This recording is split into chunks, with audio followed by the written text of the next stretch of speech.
So we're recording. This is David Swanson. I'm speaking with Harvey Wasserman, longtime wonderful activist, author among other wonderful books of Solartopia.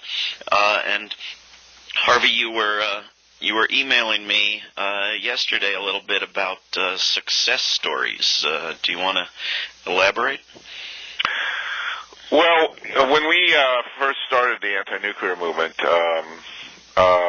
back in 1973, and we weren't the only ones. There had been a bit of an anti-nuclear movement. There had been three successful stories in the U.S. that I know of in the 60s where reactors were stopped or moved. One was in Humboldt County, California, where they actually they started to build a nuclear plant and discovered it was right on an earthquake fault. So they dug this hole, and I guess I hadn't seen it, but I guess the fault was visible, and that's abandoned. And then there was one going to be in eastern Oregon, in the desert part of Oregon, and the city of Eugene was a partner, and they pulled out based on a citizen uprising. And then there was also going to be one in Ravenswood, Queens, right in the middle of New York City. And that one, there was a great man named Larry Bogart who helped fight that, but that one was just moved to Indian Point. That actually became Indian Point. So there was some, and there were a couple books around about anti-nuclear stuff, but in the 73, I was living on a communal farm in Montague, Massachusetts, which is 90 miles west of Boston and 180 pretty much due north of New York City. And the local utility came in and said they were going to build a nuclear plant, two big reactors, 4 miles from our house. And we just basically said, no, we're not going to let this happen. We saw they published a picture, an artist's rendition of the nuclear plant superimposed on the site where they wanted to do it. And, it was kind of like an instinctual thing. When we saw this, we just said, we're not going to do this. And it was a communal farm, and we never actually sat down and had a meeting and, discussed whether or not we were going to oppose this thing. It was just all instinctual. Everybody assumed that we were going to fight it. And we just started fighting it. And I did a lot of the writing, and so somehow the phrase "no nukes" came through my typewriter, and it was a pretty obvious thing to do, but it's a pretty obvious thing to say. But that's how all that happened, and we did defeat them. And they never even got the bulldozers in, really. We just preserved the site, and things started from there. Technically, I had been pro-nuclear since 1959 was the year of my bar mitzvah, and I got a book, Our Friend the Atom, by Walt Disney. And so I knew, and then I did a report. I used that for a report in 9th grade, so I knew everything about nuclear power at the time. And it was really a funny karma that had happened, because if you'd asked me between 1959 and 1973 about nuclear power, I'd have told you, sure, it's great, it's wonderful. But when confronted with the reality, and it wasn't something I'd thought about all those years, but when confronted with the reality, we just said, hey, this is ridiculous. Did a lot of basic research on it, and nothing in the past, 73, so what is that, 38 years, nothing in the past 38 years has given me any pause to want to change my mind about nuclear. Everything I've seen about it has made it appear worse than we originally thought. So let me... Go ahead. Let me play devil's advocate, Harvey. Here's a success story. You educated yourself. You learned about nukes. Here's several success stories. They tried to put nuke plants in towns where there either existed or there arose good community activism, and they were defeated. But they went and put those plants in other towns. Not all of them. the one in Oregon wasn't really replaced. Much later, we got Trojan, but I guess the one at Humboldt, that really didn't turn into much of anything. That didn't really relate to Diablo Canyon. The one in New York was moved. But the point is that in 1974, just after we got started, the Arab oil embargo happened, and Richard Nixon got on the news and on the national TV and said there'd be 1,000 nukes by the year 2000. And when we have the footage, it's in a movie we made, and we've seen the year 2000. There were 104. So somewhere along the line, 896 nukes went missing. And the basic fight, actually, in the bigger picture, was that the industry needed to get government funding. The basic decision which was made in France, was the government going to fund this, or was it going to be done with private money? And in France, it went to the government. And what you have in France is a national socialist system. And I use the word advisedly. I mean, I do teach Western Civ. And national socialism is a form where the corporations run the state. And in France, the corporations run the nuclear industry. It's all paid for by the government. The government owns, operates, monitors, regulates, and reports on, or doesn't report on, what happens at these nuclear plants. And it's completely beyond the reach of the people. Now, here in the United States, there were various attempts. There was an attempt to, under Ford, to get a major waste situation done. There were a lot of other attempts along the way just to turn this into a national system, but national socialist system. But because there was an anti-nuclear movement, that didn't happen. So along the way, all these reactors, or almost all of them, met some kind of resistance, and as opposed to other places, and that made a huge difference. Now, I will point out, for example, you had Sweden and Denmark. In Sweden, the industry proceeded, and they built 11 reactors, which for a country Sweden's size is a lot. In Denmark, the anti-nuclear movement rose up and stopped them. And Denmark never built nuclear plants, and then four farm implement companies went into the wind business, and Denmark wound up being the center of the world wind business for all that time. And they made a fortune, and more than 10,000 people in Denmark work in the wind business today. So decisions were made elsewhere along the way too. I was in Japan in the mid '70s, and my friend and I, Amy, we traveled around Japan. We spoke in various locations. We bought the film. We were interviewed, and I did a lot of writing in Japan actually in the mid '70s. And the Japanese anti-nuclear movement did prevent, keep the number down, prevent a number of reactors from being built. And this thing at Fukushima there's no surprise there. This was predicted. Everybody in Japan knew that the reactors were on earthquake faults and that they were vulnerable to tsunamis. Fukushima is not a surprise. And I spoke at Kashiwazaki, which less than 5 years ago had an earthquake where all 7 reactors were forced shut. Hamaoka, we knew about Hamaoka, which is just being shut now. And so, this is a global movement, and it clearly had an impact. But here in the United States, we transformed the nature of the business, and we forced them to, get private money. We cut them off from federal and state funding many, many, many, many times.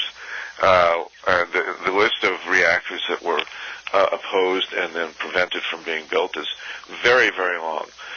When Nixon tried this in '74, we made the announcement. There were about 250, roughly, reactors that were online, under construction, or on order. From the moment he made that announcement that there'd be 1,000, the numbers started going down. It was just, the exact opposite of what the industry wanted. But let me continue the devil's advocate role. Nixon wanted a basic income guarantee. Nixon put through the Environmental Protection Agency, which now the Republican Party wants to eliminate. In the 1970s, there was activism. There was an anti-war movement. There was media. There was communications. There was opening for different voices on our airwaves. There was less money in the political system. There was less corruption. There was an understanding of the rule of law that's been lost in the global war on terrorism. What do you say to people at speaking events who raise their hand with that kind of objection? Look, the 70s, even the 80s, was a different world. Today, we're helpless victims. What do you respond? Well, first of all, there's one other thing, which is Nixon wanted to use nuclear weapons in Vietnam. And, if you ever want to have justification, I don't know how old you are. I don't know if you're old enough to have marched during the war in Vietnam, but, I got the crap, huh? I was born at the end of '69, so I was a little kid, but I've seen the tape of Nixon telling Henry, we're just trying to think big. He was interested in using nukes.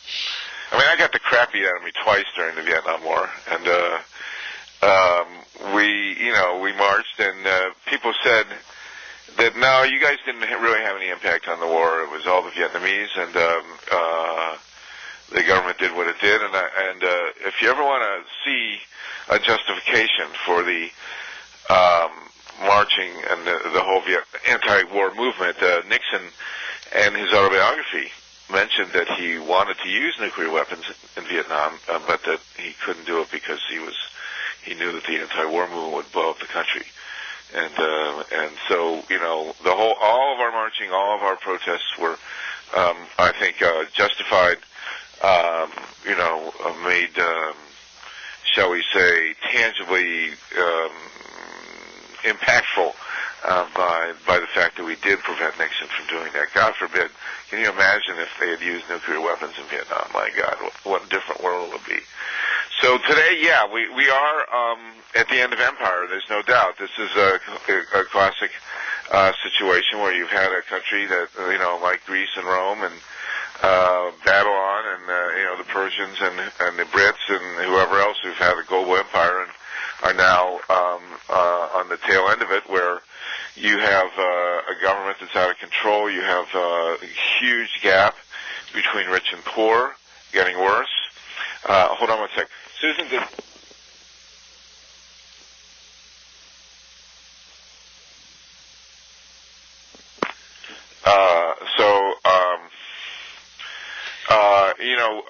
this is a bad time. It's a tough time, but it's also, we have accomplished a lot. I think that people have to remember, and this is tough. I mean, and Obama is tough because he's such a horrific, terrible president. He's just an empty corporate suit. He is the ultimate bait and switch. He ran a campaign as a progressive, very clearly, made promises to the progressive movement, which, he shucked and jived around, but essentially, maybe you shouldn't use that phrase, but, it's legitimate, let's put it differently. Let's just say that he really portrayed himself as someone who's going to come in, as you call it, make change and take on the corporations. And you can always go back and look at the rhetoric and see that he hedged his bets. But the point is that in 2008, the country put together one of the greatest grassroots electoral campaigns in the history of the country. It was aimed at, very clearly and explicitly, at eradicating the horrific, legacy of George W. Bush. It was aimed at taking on the corporations and changing the nature of war and of our approach to the environment. You had millions, literally millions of people who came out and worked, not just that came out to vote, but worked to make sure that the election was not stolen at the polls, which we knew could happen. You look at the 2008 campaign, everything about it was right for a country that had a strong progressive grassroots sensibility. And, the problem is that the guy at the top turned out to be a shyster, essentially. Let me say one more thing, though. Let me just say one more thing about it. It was also aimed at electing an African American. And, W.E.B. Du Bois said that the issue of the 20th century is the color line. And in many ways, it was the color line. In many ways, not entirely, of course, there were many other issues, but in the 20th century, race was a huge issue. That's kind of stating the obvious. It's now that Obama is tangible and has turned out to be such a lousy president, we tend to overlook it. But the election of a black man, of an African American to become president is a huge deal. And the one promise that Obama has kept is that he's put an African American in the White House. He's actually put 5 if you count his wife, his kids, and his mother-in-law. And this is a big deal. And nothing he will do, bad president as he's been, is going to change that. Okay. So the rest of it, I understand. I understand what you're saying, but we do have to acknowledge. But I haven't said anything. He did have this. But I haven't said anything, Harvey. He promised to escalate the war in Afghanistan dramatically, and he kept that promise. He promised to enlarge the military. He kept that promise. He promised to start using drones in a major way, including in Pakistan, and he kept that promise. He was for nukes. He was for clean coal. There's a lot. Well, yes and no. You have to go back and look what he said about nukes. I mean, he hedged his bets on nukes. We followed very closely what he said about nuclear power. He attacked the Nuclear Regulatory Commission. He made some clear statements about waste. He has, sustained the opposition to Yucca Mountain, which is a pretty big deal, actually. If he had turned around and given a green light to Yucca Mountain, we'd be in much more difficult shape, actually, than we are. And one thing about Yucca Mountain, by the way, you have to understand that the United States is not the only country that has no solution for the high-level nuclear waste problem. There's no country in the world that has a repository, although we refer to them as a suppository for high-level nuclear waste. Yeah. And he did do that. If you look at his rhetoric, on many of these issues, he played a game. And also, there were only 2 candidates. And unfortunately, both of them were. I think the vast majority of people that supported Obama did not want him to escalate the war in Afghanistan. But when you're hedged, as our system works, when you're hedged in with 2 candidates, many people believed he was going to escalate it less than McCain would do. And so, that's just the nature of our system. Not to excuse it, but I think if you polled the people, the vast, the people that voted for him, most of them would have opposed what he was doing in Afghanistan. And so, yeah, you're right. He did do that, but we didn't have a choice. But what can I say? It was one from column A and one from column B. And, they both involved white rice. So what can I say? A few weeks ago, some activists out in California went to an Obama fundraiser where they contributed something like $76,000 to his next campaign for president in order to sing a song protesting his treatment of Bradley Manning for about 2 minutes and then politely leave. Do you think that's a rational approach, that a year and a half out you're already compelled to this lesser evil choice? It's a terrible situation. It's a really bad situation, an unfortunate side effect, I guess, to use a medical phrase, of the way our system is set up. There are problems with the way our system is set up, and that's a big part of it. Not that the parliamentary systems work all that much better. But we had a choice of McCain and Obama, and people did work, and people did for all the right reasons. Right, but it's not election day. It's not even election year. There has to be something we do in between choosing emperors, right? I mean, yeah. And I got to say, Yeah, I agree, and entirely. And now I can see it coming. I'm sure you can see it coming. We're about to enter a phase now where all the people on the left are gonna, the airwaves are gonna fill with: do we work for Obama? Do we vote for Obama? Or do we sit it out? Or do we have a third party? And everybody's gonna yell at the third party candidate, whoever it's gonna be, like they did with Ralph. And they're all gonna blame. The Republicans are going to nominate, some ogre, be it Newt Gingrich or Mitt Romney or some lunatic, and Obama's going to start to, he'll do some head fakes to the left and, do a couple things. He's been, reasonably sane on gay marriage, which of course the corporations don't care about, and he'll pick a few other issues that the corporations won't care about, and, he'll yell about Citizens United and won't do anything.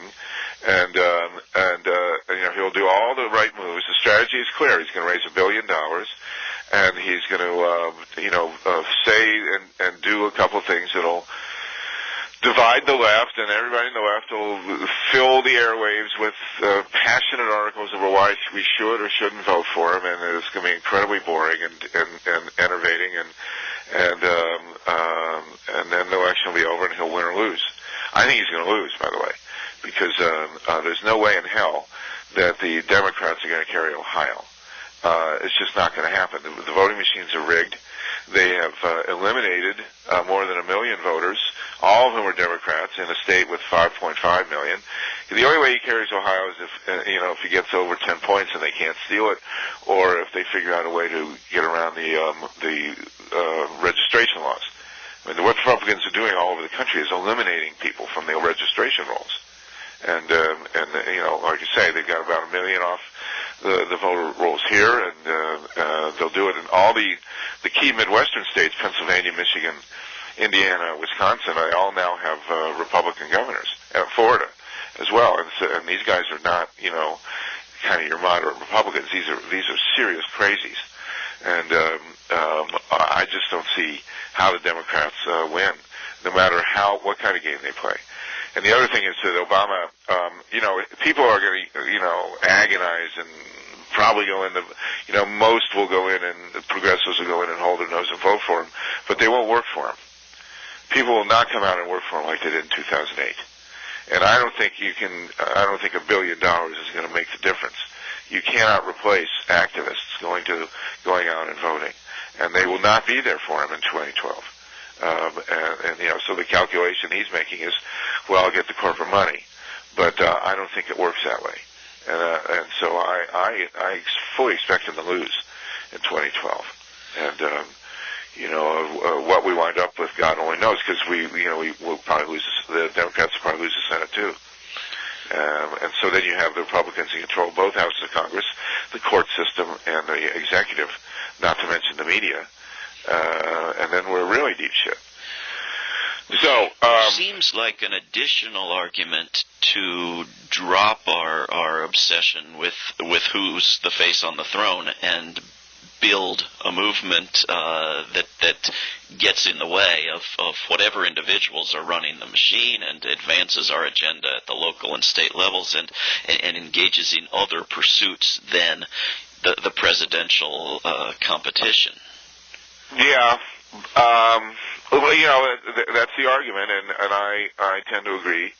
I mean, I don't work for, I like everybody else, like most other people, I was certainly hoping Obama won in 28, and for no other reason than the race issue. I mean, as a historian, again, it's immensely important that we've had a black president. It will be immensely important when we have a female president.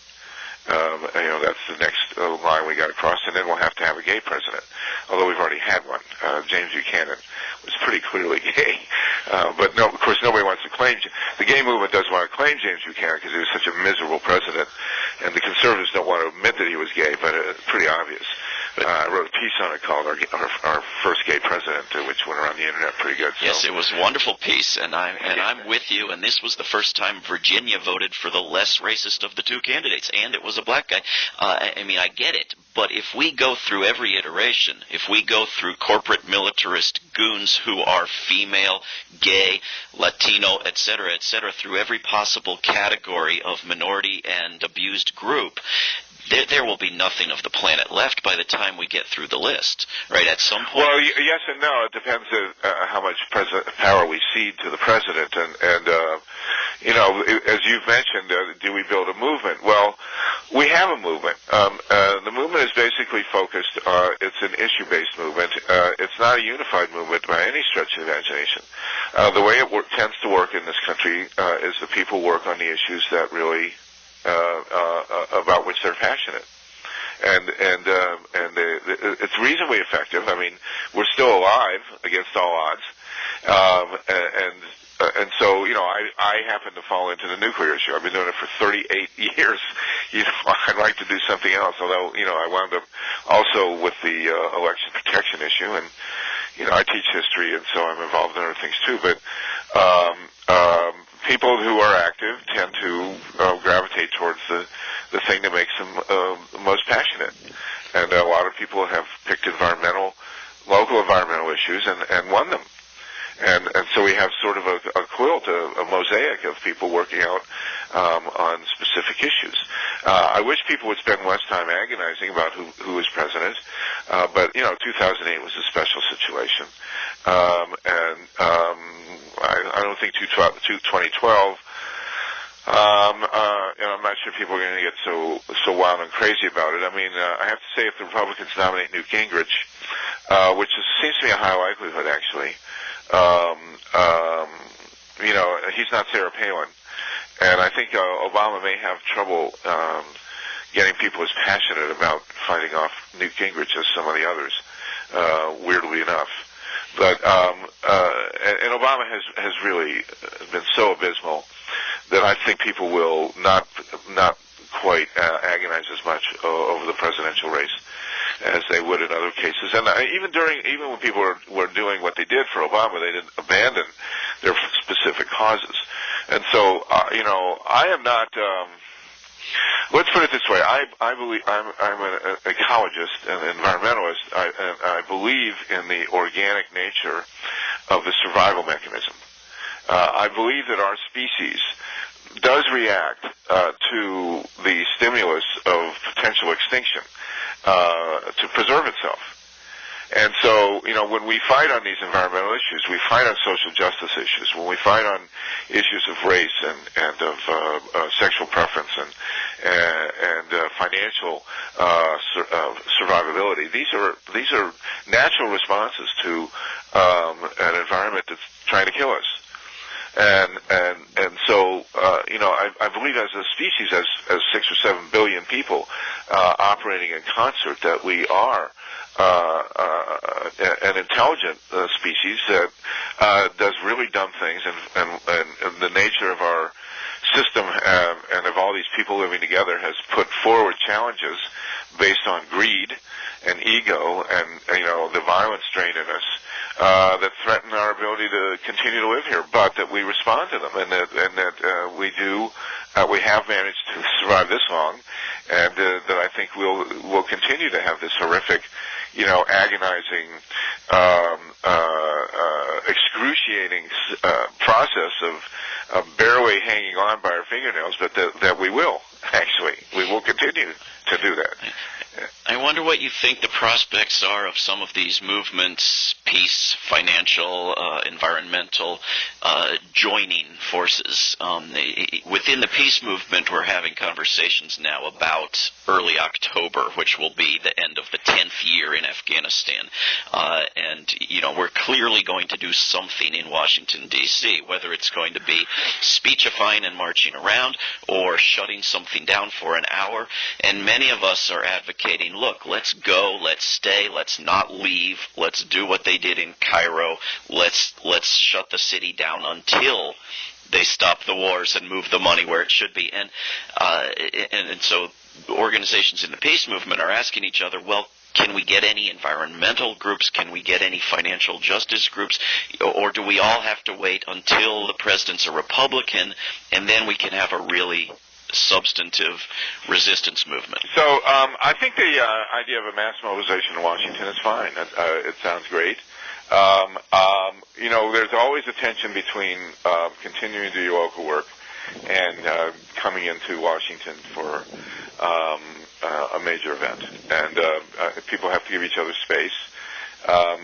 Since I get a couple hundred emails a day, like I'm sure you do, and a lot of them are based on local campaigns against nearby nuclear plants and for energy stuff. And so whenever we have a national mobilization, it's a balance between doing that kind of work and going to D.C.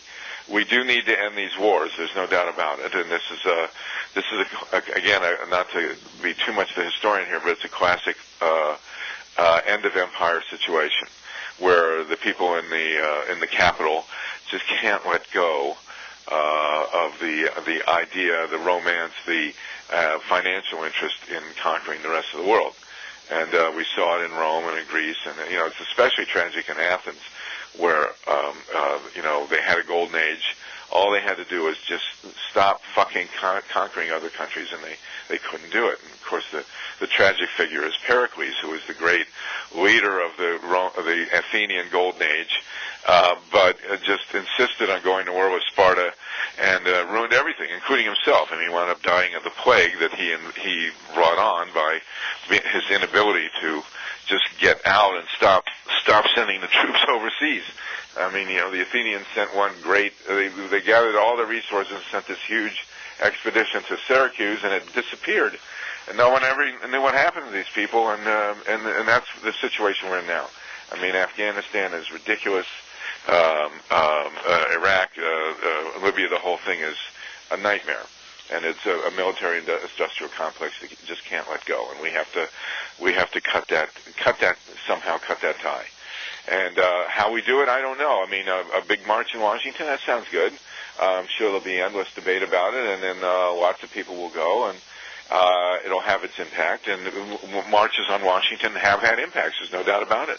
The Bonus Army, the Hoovervilles, I was at the mobilization against the war in 1967 when we marched on the Pentagon.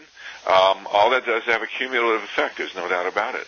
And I think that 99.9% of the people in the environmental movement understand that and support it. And we understand that the wars are themselves ecologically catastrophic, in an existential reality, and that also they make everything else more difficult. And so it sounds like a great idea to me, and a lot of people will do it. And we will also, of course, there will be satellite marches.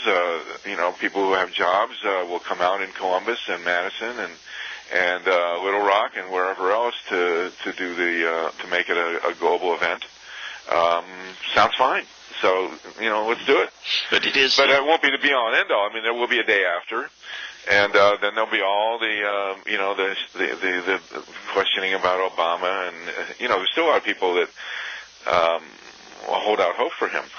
I don't see it, but I'm sure he will start to angle a little to the left on certain issues towards the election to try and persuade the people that voted for him in 2008 to vote for him again in 2012, and many will. But there's no way that he will get the activist wing, and he doesn't win without the activist wing. I just don't see it.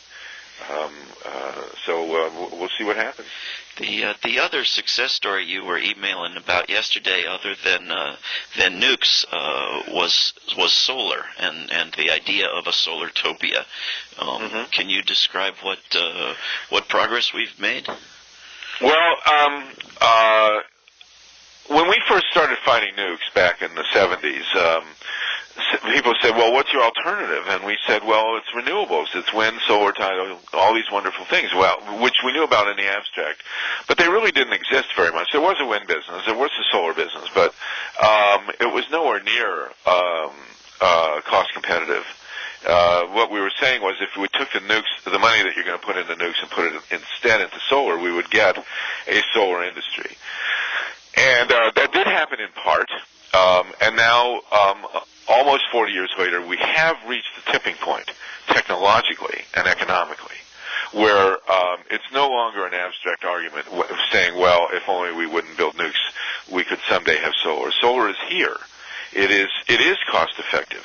It is at the tipping point. If I'm a daddy Warbucks capitalist, and I'm standing with $10 billion to build a commercial, for-profit facility to provide energy and make me money in the next 20, 30 years, I'm actually going to do solar because that's where the money is. And the technology has advanced, and it's clearly moving ahead so rapidly, exponentially actually, that we have now winning in the marketplace. I mean, I'm in the odd position of advocating for a free market in energy. I would remove all subsidies, including the subsidies to renewables, if we could get rid of the subsidies for nukes and for fossil fuels, or what I call in Solartopia King Kong, coal, oil, nukes, and gas. And so I came up with this idea actually what happened was I think it was 2005, some friends of mine gave me the only grant I've ever gotten in all my activist career to write a book on the hydrogen economy, because the hydrogen economy was going to be really hot, or so we thought. And so I researched it for a month, and I came back. I had to say, it's not happening. This hydrogen economy is no different hydrogen is no different than electricity in a way. It's not an energy source. It's a medium of exchange for energy. But I had taken the grant, and so I had to write a book, and so I said, okay, what I'm going to do is I'm going to give a visual image of what the world will look like, or could look like, if we converted to renewables. And so we were in an airplane, and we look down on Scandinavia, and we see wind and solar and green roofs, and we go all across the United States and see basically where all the solar facilities are, and it's set in 2030. And people said, oh, that's completely unrealistic. You're never going to have a completely solar. And I've posited that all fossil and nuclear fuel facilities are gone, that we've eradicated them, and it's nothing but renewables. And people said, it's not realistic, it's never going to happen. Well, Scientific American, the International Policy Commission on Climate Change, everybody's now saying, hey, 2030 is entirely doable for a completely renewable economy. The technology is that far along. And, there's no reason to build any more fossil or nuclear generating stations, including coal. And so, now it's a ho-hum situation where, we'll have a totally renewable economy by 2030. And I picked 2030 because I thought that was kind of the outer limit of where we could survive if we continued with any kind of fossil or nuclear generating stations. But now it's technologically in range, and people say we can actually do it quicker. And so this is a situation where, our wishes came true, and anybody looking for a future should go into the solar business. Wind is very hard to do. I love the wind business. I spent about 7 years working to try and help make it happen with a company, and it's just wind is. If you're not a major corporation, don't think about going into the wind business. But photovoltaics, that's where it's at. I believe that photovoltaics, actually, the panels that convert sunlight to electricity, will be the largest industry in the history of the human race. It will be bigger than the dot-coms, bigger than the internet, because every structure in the world, every vehicle in the world, every open industrial space like parking lots and brownfields, they will all be covered in solar panels. And the technology has just exploded, and that's the way we survive, really. That is our survival mechanism. And we're in that transition now. So is it a success story? Absolutely. Would it have happened without the anti-nuclear movement? No, it would not, because we prevented all those resources from going into all those nuclear plants that didn't get built. And now we have to break the back of the nuclear power industry and prevent and make this transition accelerate, so that we head off global warming and stop more Fukushimas from happening. And we know what we have to do. I think we have the horses to do it, frankly, at this point in time. And we just have to. And Obama is a big problem, but we just have to make it happen. And so, a march on Washington against war will also include, an aspect of against nuclear. I was invited for the first time. There was a big anti-war rally in New York City, and it had a very large Muslim base. This April 9th, right? Is that when it was? Yeah, I think it was April 9th. And they invited me to speak. It was the first time that they reached out to the anti-nuclear movement, and it was very successful. And they, very well received. And a lot of people there from the movement against Indian Point, the reactor that's 35 miles north of Manhattan. And so this is happening, and people understand the issue now. And of course, it's no accident that our wars are in the Middle East, in the heart of the oil country, and this has to change. For example, I'll tell you right now what's going to happen with transportation. Maybe it's a bit arrogant of me to make this prediction, but I think most people will in the business will understand what I'm saying. The entire use of gasoline for automobiles, for transportation, is going to end.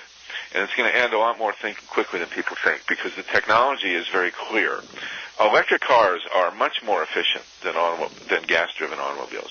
If you're driving around a vehicle that has a cooling system, as do all gas-driven automobiles, and you've got a tremendous amount of waste, by definition, just like all the nuclear plants that have cooling towers. That's just a statement that, hey, we can't deal with this, and we're wasting a very large percentage of the energy that we're creating here. Electric cars are way more efficient. There's no cooling system. The big problem, of course, is schlepping around a battery, but that's on par in terms of weight with the cooling system and the radiators. And so what's going to happen with transportation, I think that mass transportation will come on much more strongly than it's been in the next couple of decades. But with the automobile, all automobiles will go electric. That was the original vision, by the way, that Henry Ford and Thomas Edison. Their vision of the automotive industry was that every car would be electric, and you would drive around, and when you ran out of a charge, you would pull into a station and just switch out batteries, which would take 30 seconds. And you watch NASCAR. All the NASCAR cars are going to be electric within 15 years. And, instead of pulling into the pit to refuel with gasoline, they're just going to switch out the batteries. You watch, that'll happen. So with cars, presuming that people still drive cars, and I think there will be fewer because I do see a revival of mass transit, but everybody will have an electric car. Your home will have photovoltaics, and your parking lot will have photovoltaics. And so you'll drive the distance from home to wherever you're going to work, at any rate, and you'll be charging the car at home, and then you'll sit in the parking lot, and the parking lots will all be covered with photovoltaics. The critics of the industry of solar say, oh, well, you have to cover land mass the size of Arizona. Well, maybe, but the thousands of square miles of parking lots that we have in this country will all be covered with PV. And so your car will sit there all day. It'll charge. You may have enough charge in your car to come home and charge up your house, as opposed to vice versa. And that's how it'll be. It's very simple. And very few people would disagree with that vision. It'll be hugely expensive, but imagine how much money we would not be paying and how many wars we wouldn't be having for gasoline. So, technologically, we are there. We are, all the basic elements are clearly visible for a solar-topian, totally green-powered future. The task that we have to do is to make the political transition. Well, this is the question that's been in my head since you've been describing this. I mean, it seems we're technologically there, despite the resistance over the decades of our government. But are we politically there? I mean, is it possible for the free market to overcome the corporatocracy of our so-called representative government? I mean, do we not have to overcome this regime that hands out the subsidies as well as fighting the wars for the fossil fuel industry, if we are to succeed with this vision? Or are you suggesting that we can achieve this vision despite the resistance of Washington, D.C.? No. And Solartopia is different from all the other mechanical, market-driven visions of getting to a green-powered Earth. I mean, it's very political. We don't do this without mass movements, and we don't do this without policy change, and we don't do this without rising up issue by issue and, site by site and moment by moment with political action. Because Solartopia, the vision is there's four sort of mechanical things we do, which is we shut down King Kong, we shut down coal, oil, nukes, and gas, and rid the planet of all fossil nuclear fuels. We install this, this beautiful green, solar-driven, PV-driven, wind-driven, ocean thermal, geothermal, all the technological stuff, which we know is either there or coming quickly. And in Solartopia, by the way, I do not posit some magical breakthrough in 2015 or 2020 where everything is possible. This is all with tangible and clearly evolving, real technologies that are on their way and that are somewhat market-driven, but it's policy-driven too. And then, of course, we have to eliminate all waste. The people in this country, remarkably, I mean, we're technically a capitalist country, and people are supposed to only do things for money. But millions and millions and millions of Americans just recycle every day, every week. They put out those little blue or green bins, and they're not paid to do it. And I look at my street that people do. It's just part of life now. And so we have to. But the problem is not the rear end. The problem is the front end.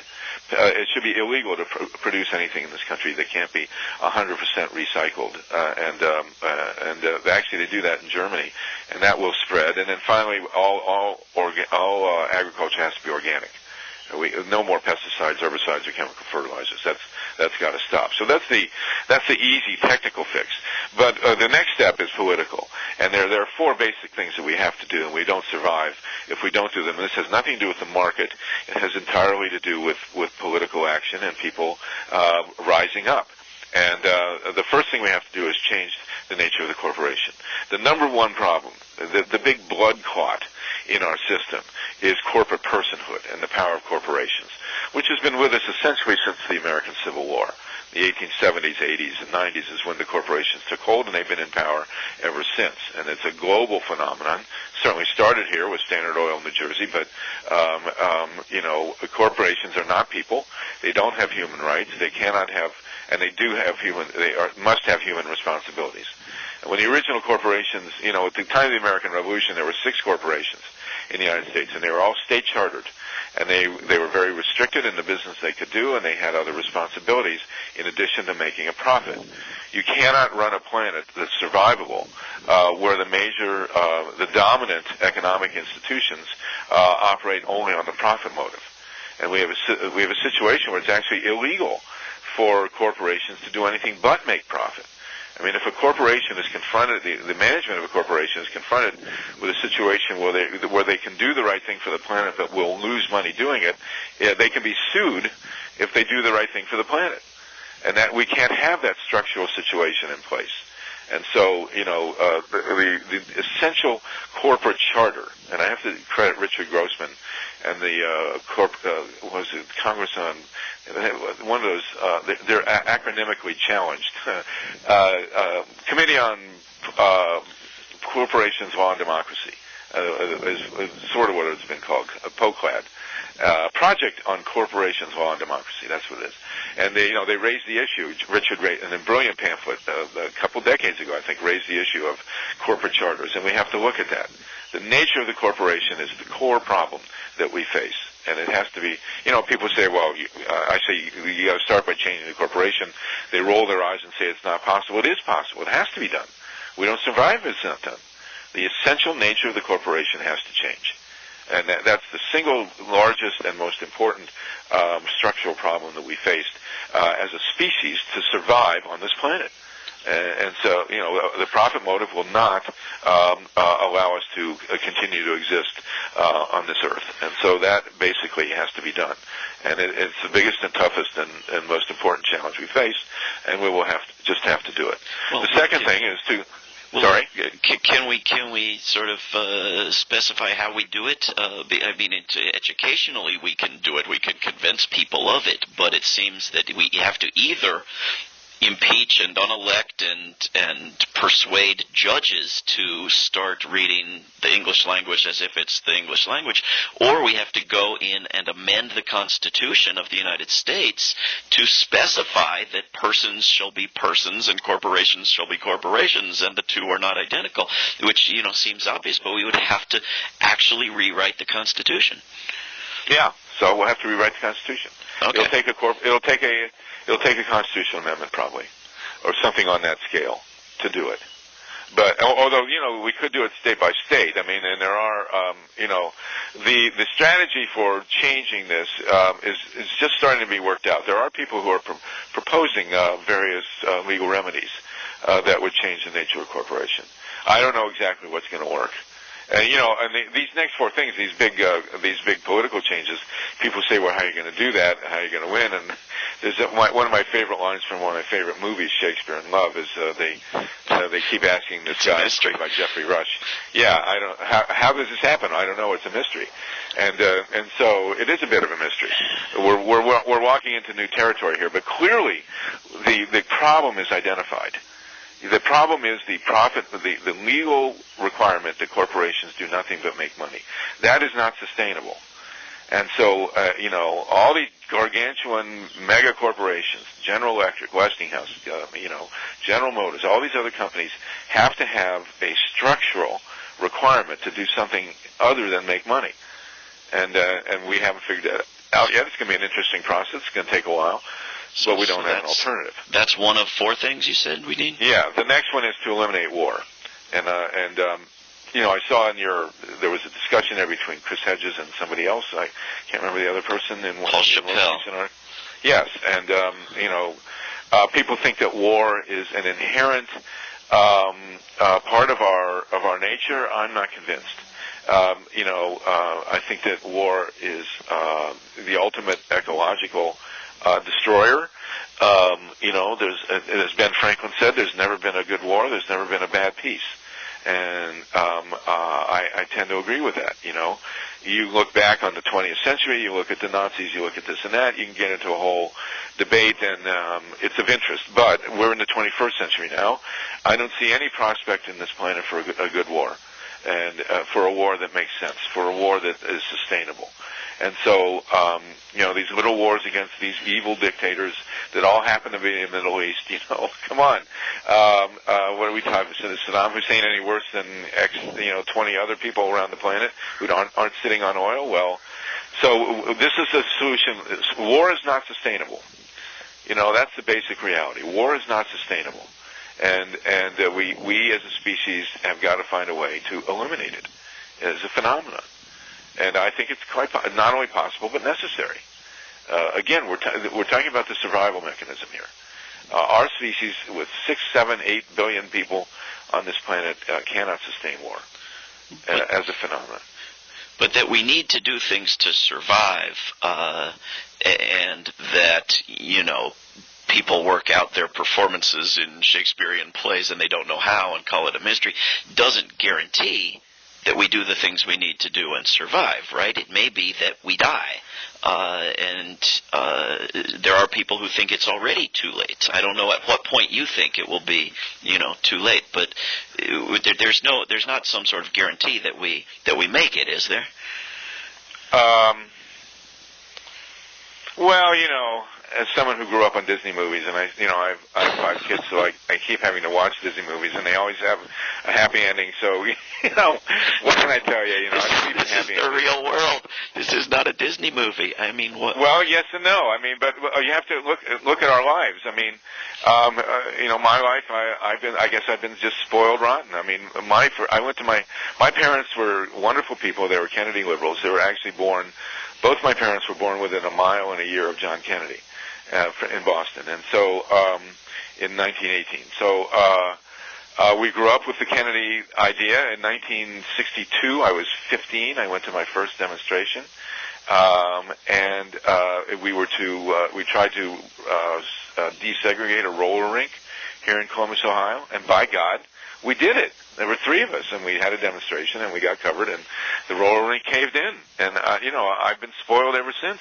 I have seen in my lifetime, as all of us have, social movements that have worked and that have made a huge difference. I mean, as a historian, I look at the race relations, I look at women, I look at the attitudes toward gays, I look at our successes in the anti-nuclear movement, I look at the movement against the war in Vietnam, terribly frustrating, full of failures, but in the long run, we have a black president. We're not in Vietnam. I mean, things have changed.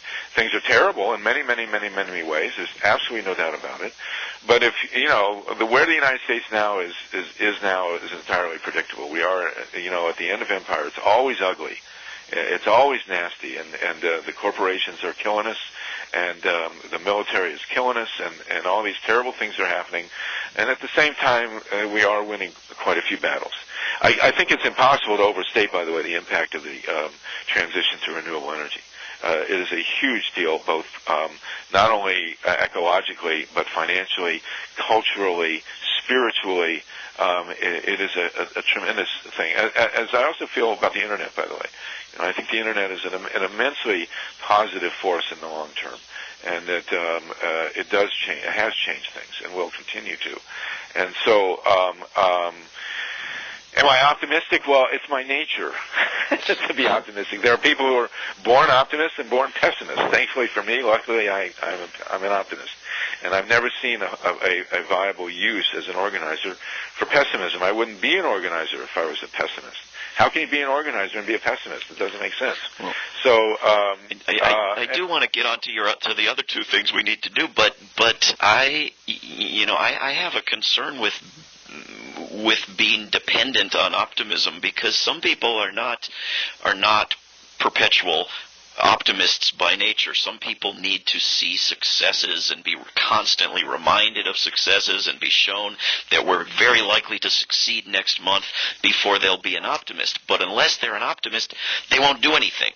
Exactly. Whereas it seems to me that you can be morally driven to do the right thing regardless of optimism or pessimism, and so I always have concerns about accepting this sort of dependence on small wins and optimism.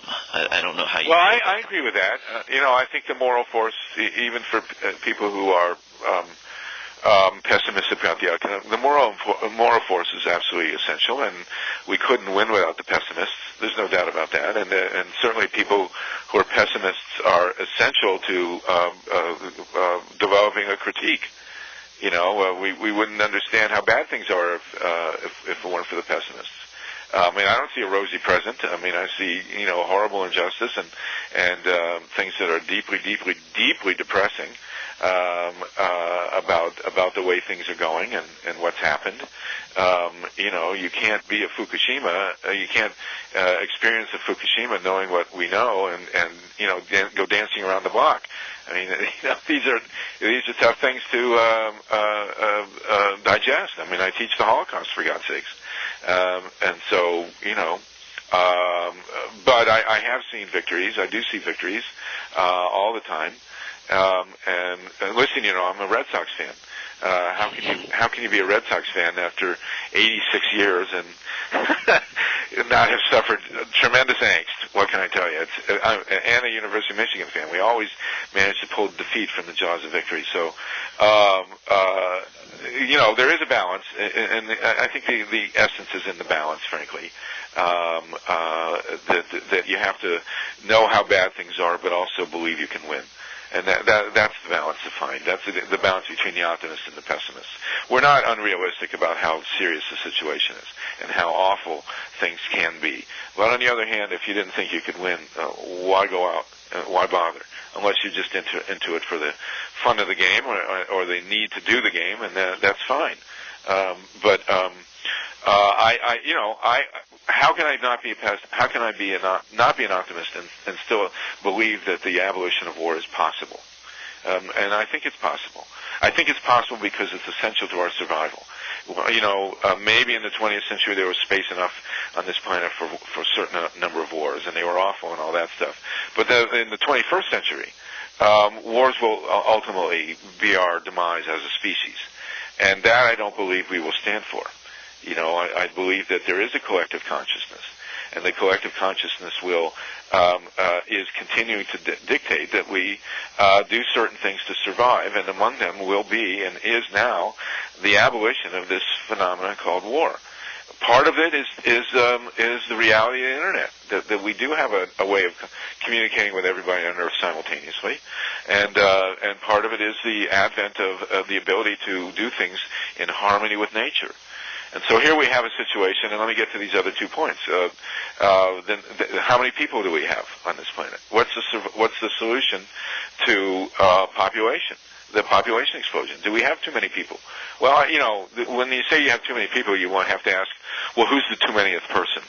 I don't like to say there are too many people. It bothers me because that implies that we're going to eliminate people as a means of survival, and I don't buy that. What I do buy is that we do have the means to limit population growth. To have population growth balance out. And the way that's done, and this was the last thing I did in my book, by the way. I finished Solartopia, and then I suddenly realized, God, I haven't addressed population. How do you really address population? Do you force people? I mean, the one-child policy in China has been brutal. It's resulted in the deaths of millions of little girls. Forcible whatever. I mean, it's not even worth discussing. The way you control population in the long term is that you empower women.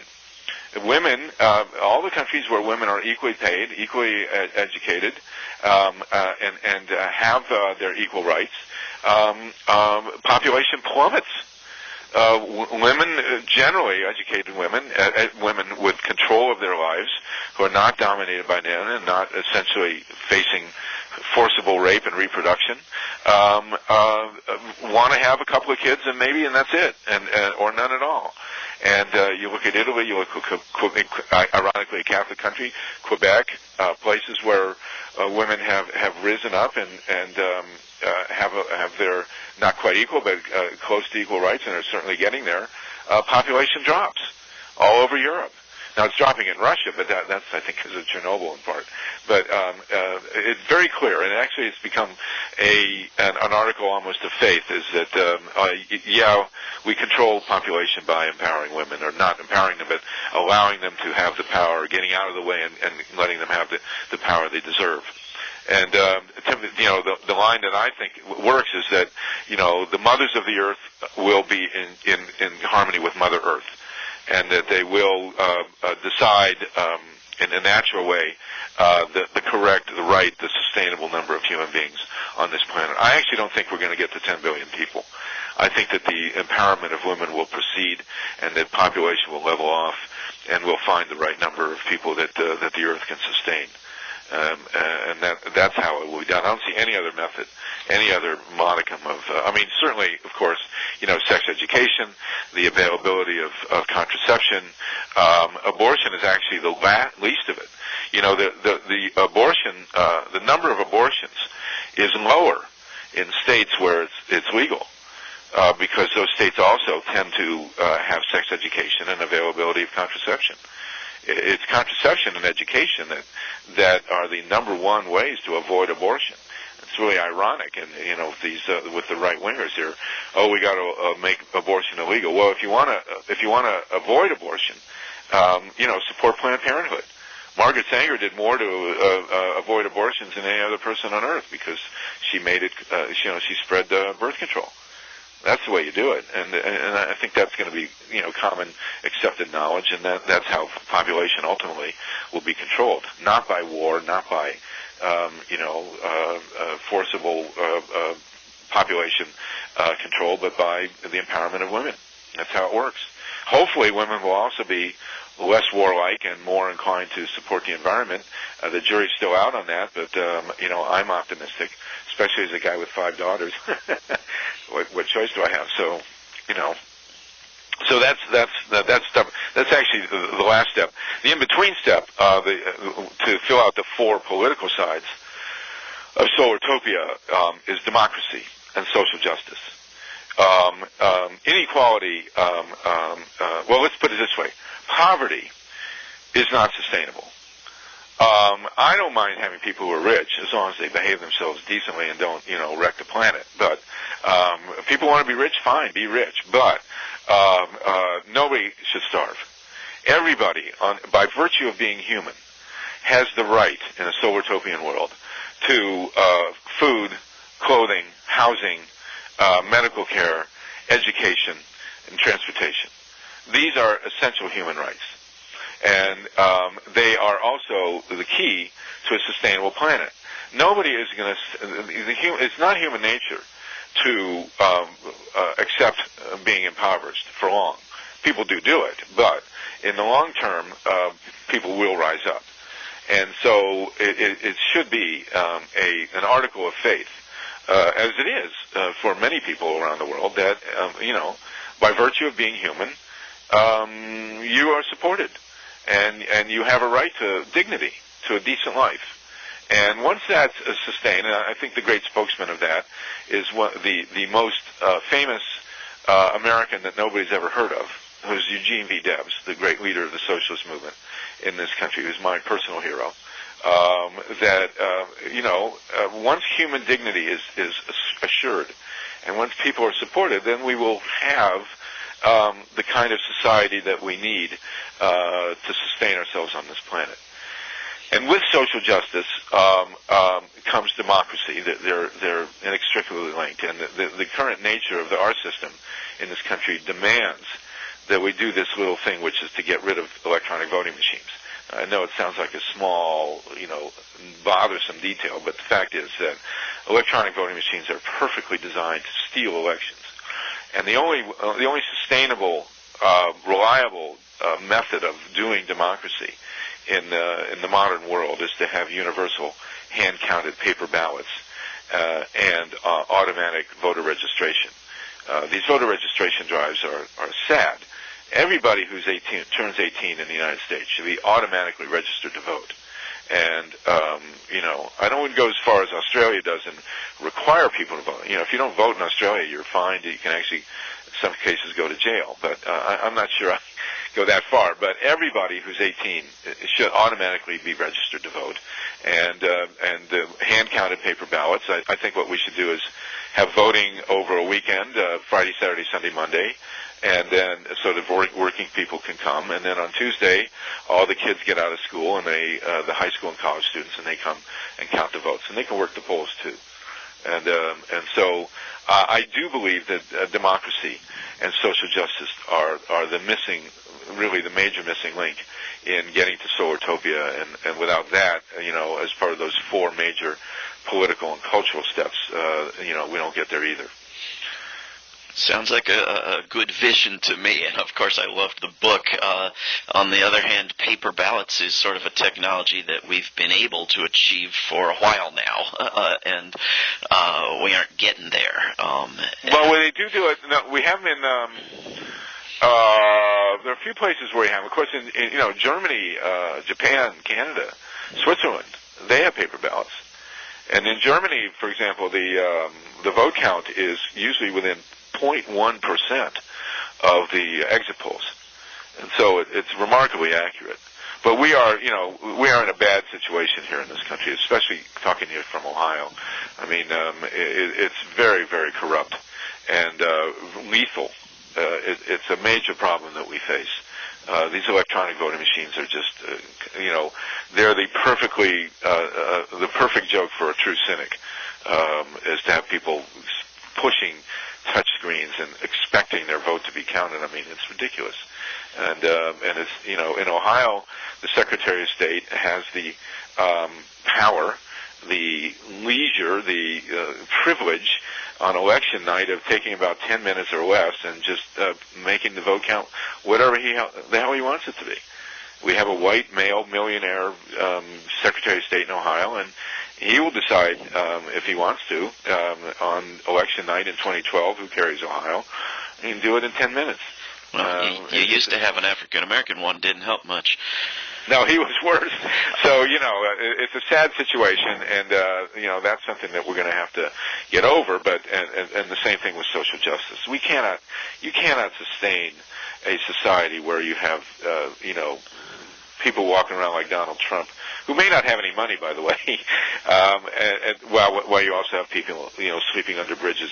It's very cheap, actually. I mean, I've seen very low numbers on what it would actually take to feed everybody and to clothe and house everybody. I mean, certainly a lot of problems getting it done, but it is eminently doable. It is nothing like the defense budget in terms of the dollars that it would take to accomplish this, and that has to be done. Yeah. So in this day and age, with knowing what we know and seeing everybody, people are no longer invisible on this planet. In the age of the internet, everybody is visible, and everybody's situation is known. And in a circumstance like that, I just don't see our species tolerating extreme poverty much longer. I just don't see it happening. But with everyone out of poverty, you still might have to limit the extreme wealth of trillionaires or see them control the governments. Well, I think that'll happen, actually. I mean, I think, once people are out of poverty, and this sounds like a certainly utopian vision, and I suppose that's why I call it solartopia, because it's a little more tangible at this point. But people don't keep coming up with utopian visions unless there's a reason to keep coming up with them. And I think that once everybody, and I do think it'll happen, once everybody's out of poverty and has some kind of education, the super rich, I think, become less viable as well. And, people question extreme, absurd levels of consumption. And it becomes less and less acceptable, let's put it that way. Let me ask maybe one more question. I don't know if you read a new book by Bruce Levine called Get Up, Stand Up. This is a psychologist who wrote an article about a year ago called Are We a Broken People? He diagnoses Americans and activist or potentially activist Americans as ill, as sort of in an abusive relationship with the corporatocracy. We drug kids who are disobedient and rebellious. We lock people up who would be our best activists before they become Debs and get locked up for the activism. We watch too much television. We're locked in a political lesser evilism. We're trained to believe we have no power and have no role to play, and we increasingly don't play the role that we need.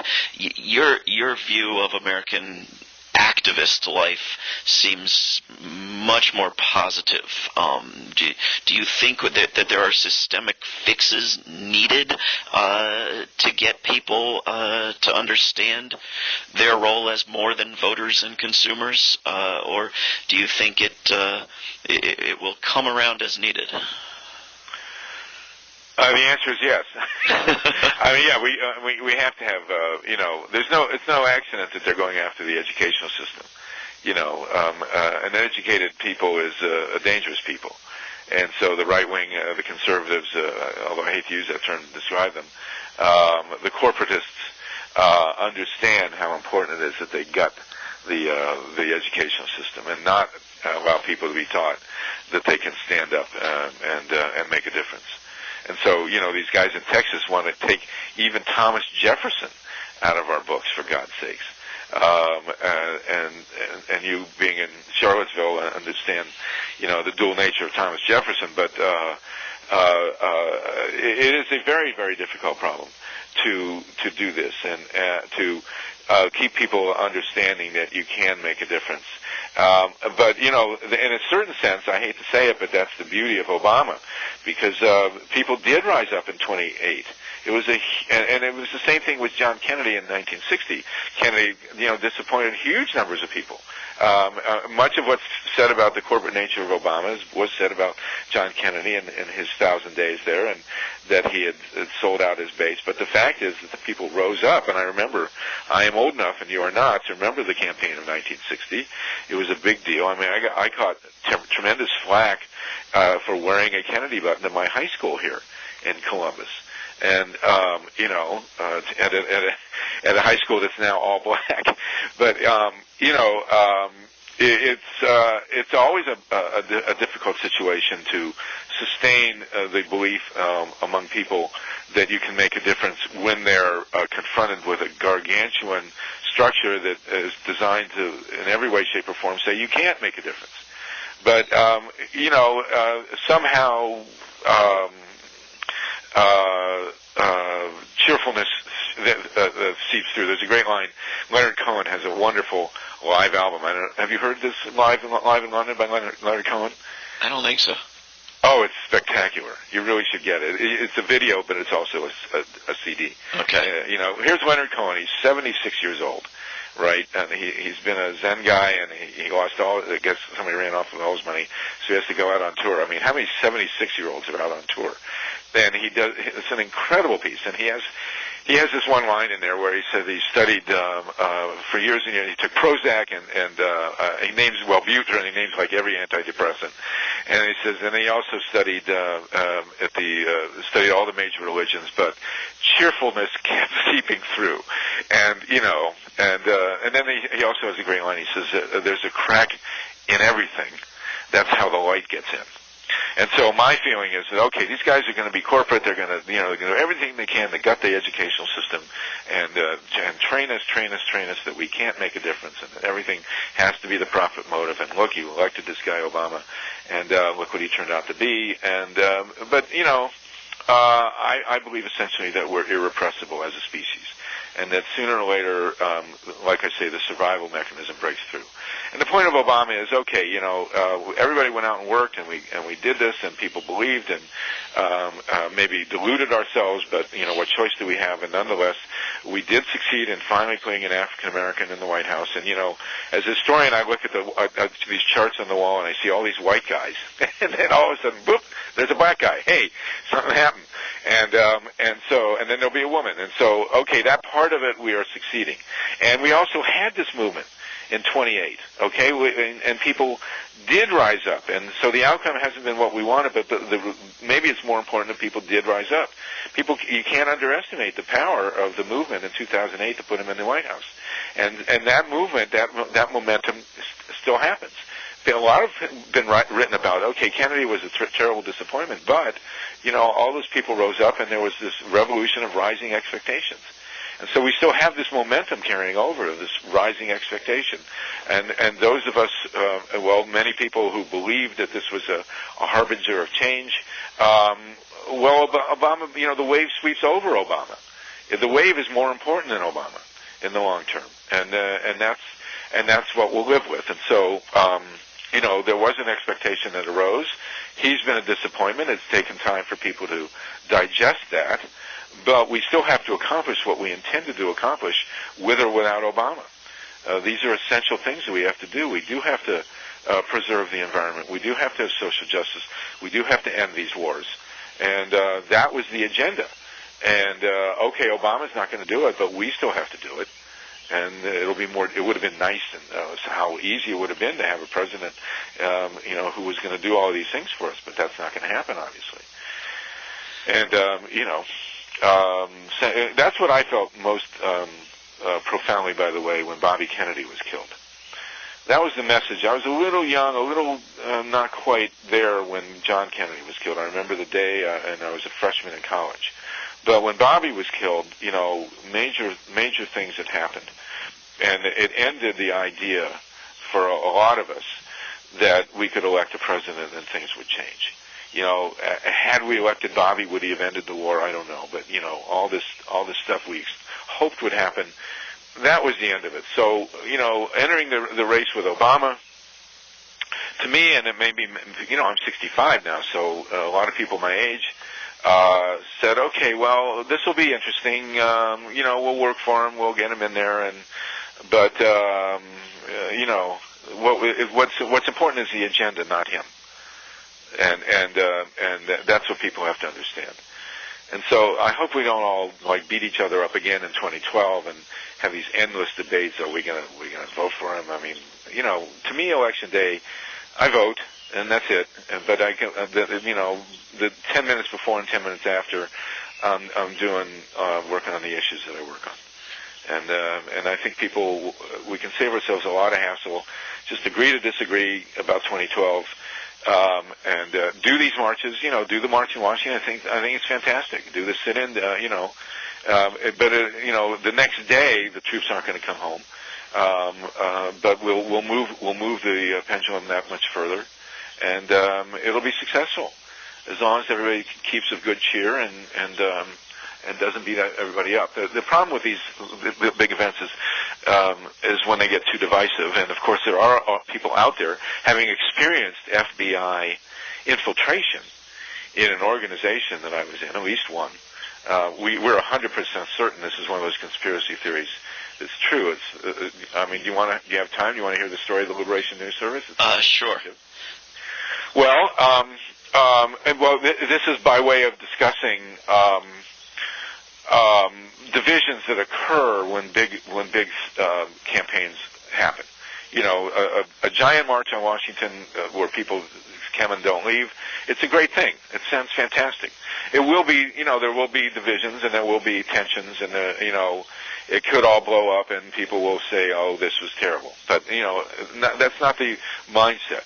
The proper mindset, I believe, the productive mindset, is to do these things and to understand that there will be costs, but it will move. I believe in 2 steps forward, 1 step back, as opposed to the other way around. And so, yeah, it'll have its costs. It'll be problematic, but it will accomplish great things. And so we had a news service it started in 1967. And my friend Marshall Bloom, he was kind of like my older brother, was supposed to be the head of the Collegiate Press Service, which supplied articles to the college newspapers all over the country. And he was quite a character, Marshall, and when he came to the big convention to take his position as the head of the Collegiate Press Service, he was ambushed because he was too radical. And he wasn't just a political radical. He was also a bit of a lifestyle radical. There's a big argument about whether or not he was gay. Most people think he was. Nobody was closer to him than me, and I never had the slightest indication he was gay, but what can I tell you? So, at any rate, he was kicked out. So what did he do? He didn't go home and mope. He started a new news service, and this news service was for the underground press, which was burgeoning at the time. It became known as Liberation News Service. And I mention it particularly because a new book has just come out, which is a compendium of articles about the underground press. It's been edited by a guy named Ken Waxberger in Ann Arbor. And I think, David, would really find it great, and you should track down a copy and do a review. Jonah Raskin just did a review that's been out on the Internet, and I'll forward it to you.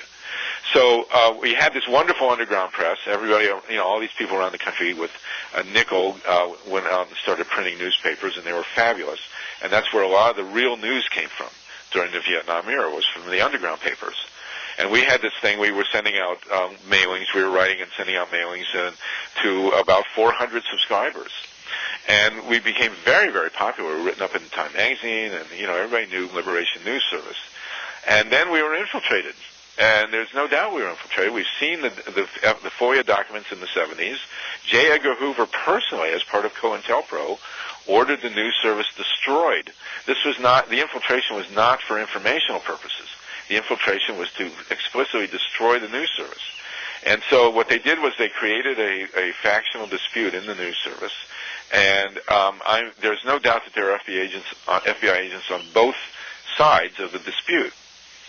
And their job was to get it to be so bad that the news service will explode. Well, what happened was Marshall was so far outside the box that somewhere along the way, we were in Washington, D.C., and Marshall had to incorporate, and so there was a board of directors, which was me and Marshall and a guy named Ray Mungo, who's a writer, and another guy. And then we moved the news service when the radicals took over Columbia University in the spring of '68. We moved the news service to New York. And when we got to New York, and our offices, by the way, were on Thomas Circle. We were in D.C. We were right across the street from the church where LBJ went every Sunday morning. And the FBI actually tried to burn our building down, which was really, really amazing.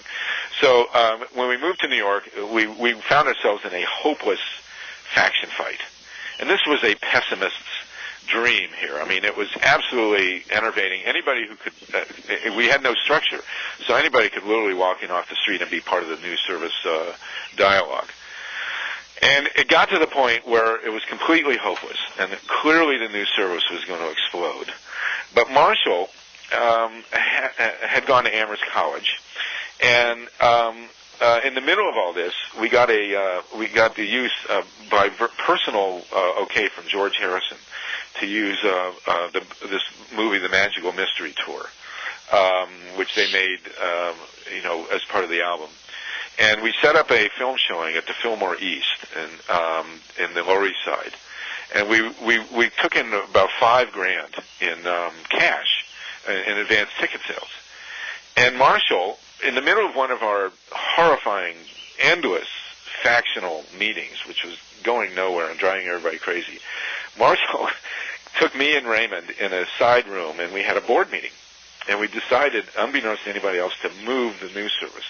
And then Marshall took the $5,000 in cash proceeds and drove up to Western Massachusetts with a guy named Steve Diamond, and they bought a farm outside of Amherst in the town of Montague. And on August 11th, and I have the poster from the film showing of 1968, our faction, it was a Sunday, we went in and we cleaned out the office, and it was all perfectly legal. It was a hostile insider takeover, basically, and we moved the news service to this farm in Massachusetts. And the next day, after the film showing, the other side came in, and the place was empty, and a whole thing occurred. And so this was like in the New York Times. I mean, this was huge news. But what happened was, by stepping that far outside the box, we wound up with a communal farm in Western Massachusetts. And the other group regrouped, and they continued the news service in New York for 10 years. And Liberation News Service kind of reestablished itself as a, drug, sex, and rock and roll with good reportage, radical news service. And the great irony of all this story, Marshall sadly committed suicide a year later, and we went through all sorts of things, but I moved up there a year later, and we became an organic farm. We actually helped pioneer, our generation's movement to organic agriculture. We made this decision without really much discussion, although there was some argument, to not use chemicals. And Rob Rodale, of all people, showed up and wrote an article about us in Organic Gardening and Farming magazine. And by the early 70s, we were well established. We knew what we were doing as organic farmers. Our version of the news service died, but the one in New York, as I say, continued for 10 years. And then, by God, in 1973, the local utility came in and said they were going to build a nuclear plant. And that's where, our whole deal started. And so when I speak, I like to say, I think I said it in Charlottesville, that J. Edgar Hoover was actually the godfather of the anti-nuclear movement. Because had they not infiltrated and had they not all this terrible stuff to LNS, we would never in a million years have wound up on that farm. And so when there's the classic example, how does social change get made and how does our species survive? I don't know, it's a mystery. I mean, if you had written a novel in 1967 outlining that scenario, no one would have touched this as too wacky. And so things like that do happen, and it's just part of the human experience. And I think the message is, look, when you're down, when you're getting beat up, when it looks hopeless, do something crazy. Jump outside the box and figure out a way around all this stuff. I mean, not to go on and on here, but that's the essence of nonviolence. Why on earth would nonviolence work? What is there in human history that would make any sense for people sitting down and putting themselves at risk to make social change? Look what they did to Jesus, for God's sakes. Why did what Gandhi did work? It makes no sense. Completely irrational. But that's what's so great about nonviolence. And that's what's so great about, the countercultural iconoclasms that came out of the 60s, is people got it into their heads to do stuff that is absolutely irrational, but friendly and happy and wacky. What about those guys going in their garages and inventing the personal computer? or solar energy, for God's sakes. How is it that we can use silicon to translate photons from the sun into the essence of our industrial economy? It's counterintuitive. And, I think that in terms of human evolution, those are the kinds of steps we have to take. And by God, people who have taken them over the centuries have succeeded beyond their wildest dreams. And so, those of us who came out of the 60s and had all those, I actually saw Jimi Hendrix twice. I saw the Doors. I mean, these guys were from another planet. And that's what made us, and so, what can I tell you? Well, I certainly hope that 40 years from now we will be thanking Dick Cheney for inspiring our stepping outside of this intimidating box and saving this place. Well, you know what I love about Dick Cheney? There's only one thing I love about Dick Cheney. He's got a gay daughter, and he actually stood by her when she wanted to get married. I thought, okay, if Satan himself can come forward and stand up for his daughter, if it's in the human experience to have that kind of thing, happen, then by God, who knows? Who can really predict, right? Yeah. We need that story on Bin Laden. People need to understand that every human being is a human being. I think you've given hope back its good name here, Harvey, and I thank you immensely for everything you've been doing this year and for the past few decades. Well, let me just tell you, and I don't need to tell you this because you're a dyed-in-the-wool activist, but I've never found anything that's more fun than winning social issues. I tell all my students that. You want to have a good time. You want to meet great people. You want to have a life. Change the world. Figure out something that you really want to change, and go out and do it. And there's nothing better. Well, I can't say that for everybody. Let's put it that way. But for a certain group of people, there's just it's a great way to live. Yeah, I couldn't agree more. It's way more fun than sitting around bitching and moaning or working for a paycheck. And I certainly would do it regardless of anything else.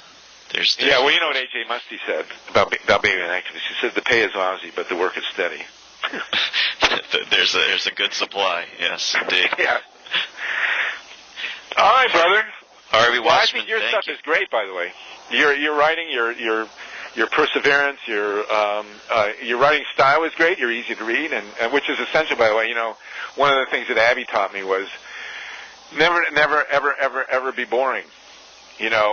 That's a part of it. You got to be entertaining. You got to be captivating. You have to make this fun. I've had in the past. I've been teaching now for 6 years. I've had, I guess, a couple thousand students, and you just gotta you gotta grab them. You gotta make it fun. You gotta say, hey, the world's a tough place, but it's your responsibility to make it less tough. And just go out and have a good time while you do this, because the way to be the most effective is to be positive and captivating about it. That was really the great message of Abby Hoffman. Nobody made that clearer than Abby Hoffman. Hey, you want to make social change? Have fun doing it, because you'll be interesting, you'll be exciting, and you'll captivate people, and that's the only way it's going to happen. That's absolutely right. Absolutely. Well, keep in touch, brother. Will do. You too. And let me know about this big march, and we'll see what we can do. We'll bring you in on discussions about it. Please. All right, you keep in touch. Take care. Call me anytime. Thanks, Harvey. All right, thank you, David.